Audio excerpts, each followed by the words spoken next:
Welcome back. You found it. It is the tip of the spear in the InfoWar, the Alex Jones Show. I am Jason Burma, sitting in for the final hour. If you missed any of the program, remember, we rebroadcast in about 27 minutes only at Infowars.com. We're going to get to the latest information on Afghanistan, on CIA involvement with the Taliban, with Al-Qaeda in just a moment. But first, I want to thank a couple of sponsors. FrontSight.com. Have you heard of the Millionaire Patriot? He has free handgun and 5 days of firearms training waiting for you. You can attend 5 days of world-class gun training at Front Sight Firearms Training Institute and secure a 30-state concealed weapon permit, all for pennies on the dollar. Go to FrontSight.com. That's FrontSight.com. Go check it out today. And, of course, our great sponsor, Acola Blue. That's AcolaBlue.com, ECOLOBLUE.com, 1-800-691-6043. And this is fresh drinking water from the air, up to 7.5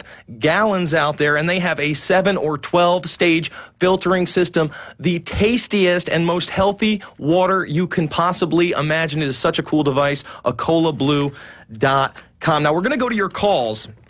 But first, I really feel we need to hit these two big mainline stories that everybody seems to be ignoring. This was out of The Guardian over the weekend. Afghan prosecutor issues arrest warrant for U.S. Army officer over police killing. See, they're trying to go to the source, the heart of the issue. The U.S. military officer that is training these militants and authorizing these assassinations and much worse. Afghan soldiers patrol a Taliban stronghold in Kandahar. An Afghan prosecutor has issued an arrest warrant for a U.S. Special Forces officer over the murder of a police chief by U.S.-trained militia forces. Brigadier General Ghalum Ranjabar, the chief military prosecutor in Kabul, has accused the U.S. of creating an outlaw militia. See, they use proxy networks for plausible deniability so they don't have to get their hands dirty directly, which allegedly, yes, right, allegedly, shot dead Matullah Katay, the chief of police in the city of Kandahar. He accused American officials of refusing to hand over evidence or to permit his investigators to interview the Special Forces commander. And what's his name? Known to Afghans only as John or Johnny. He alleges sanctioned the raid. So they don't even say, I'm a colonel, I'm a general, this is my name. They give out one of the dozens of aliases to the masses. So again, they're not prosecutable. They cannot be traced back to the crime. This is standard operating procedure and has been for over half a century. The arrest warrant, which has been circulated to border posts and airports, is an embarrassment for the U.S. military, which is facing growing criticism for its links to militias controlled by who?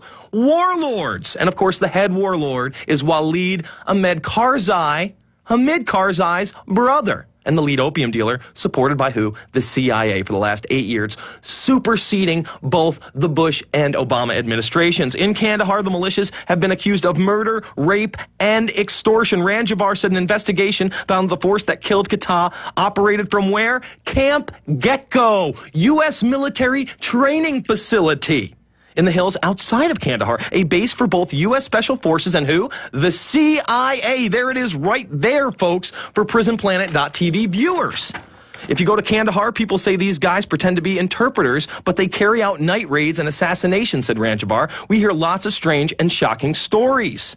But according to the Afghan account, the militia known locally as Kandahar Strike Force or the Kandahar Special Group arrived in the courthouse last June with U.S.-supplied uniforms, vehicles, and weapons.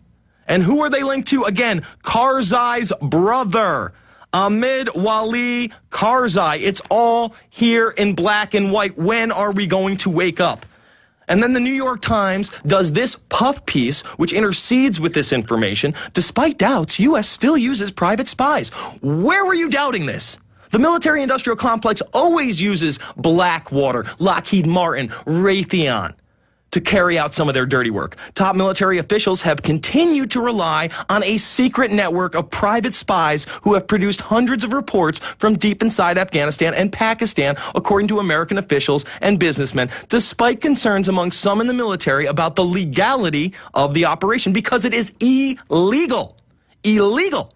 Earlier this year, government officials admitted that the military had sent a group of former Central Intelligence Agency officers, notice that former Central Intelligence Agency officers, and retired Special Operation troops, mercenaries folks, into the region to collect information, some of which was used to track and kill people suspected of being militants. Interviews with more than a dozen current and former government officials and businessmen and an examination of government documents tell the story. Under Pentagon rules, the Army is not allowed to hire contractors for spying, but they are.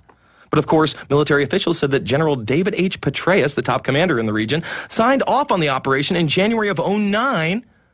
There were prohibitions against intelligence gathering, including hiring agents to provide information about enemy positions in Pakistan. And again, if you watch Invisible Empire, we have one of the main contractors there talking about the contracting, talking about Petraeus's coin strategy. And what part of coin strategy are they talking about? Oh, biometrically taking the scans of everybody in a combat zone and hiring local nationals, a.k.a. the Taliban. And he admits that they work with the Taliban there. But the Taliban are our enemies, Jason. How does this work? And then they go on to say that this is managed, and zoom in here, managed by who? Lockheed Martin.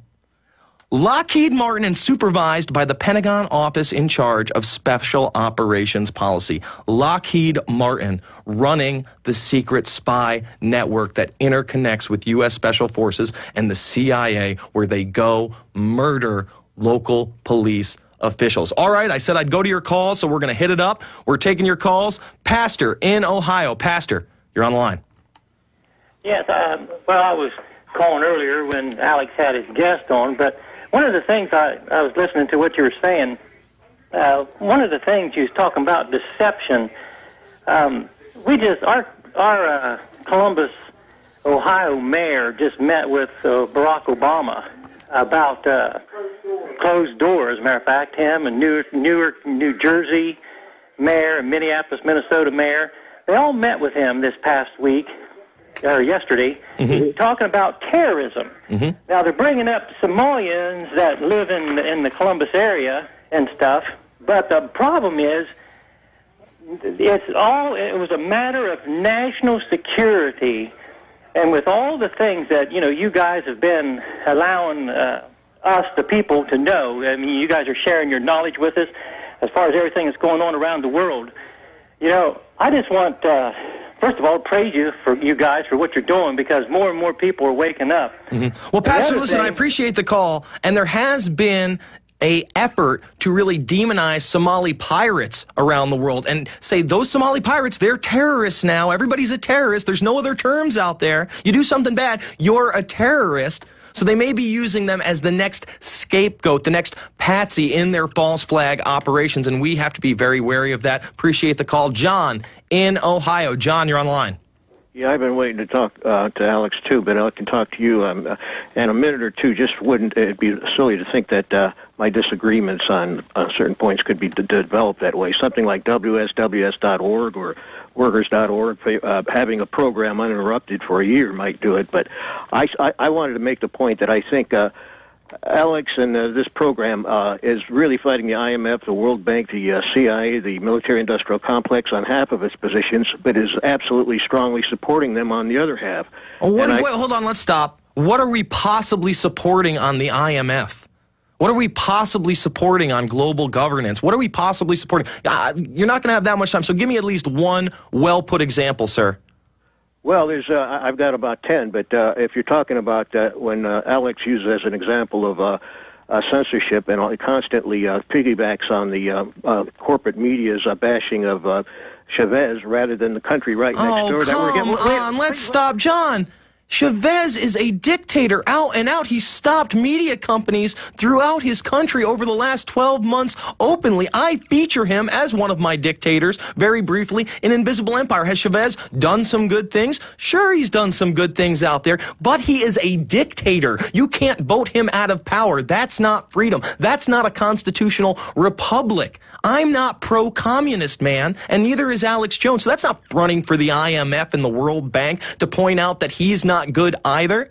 That Ahmadinejad, although he speaks some truth, he talks 9/11 truth, he talks about some truth, he should be able to be a sovereign nation and be left alone. He's not great either. I just can't agree with this stuff, John. I'm sorry.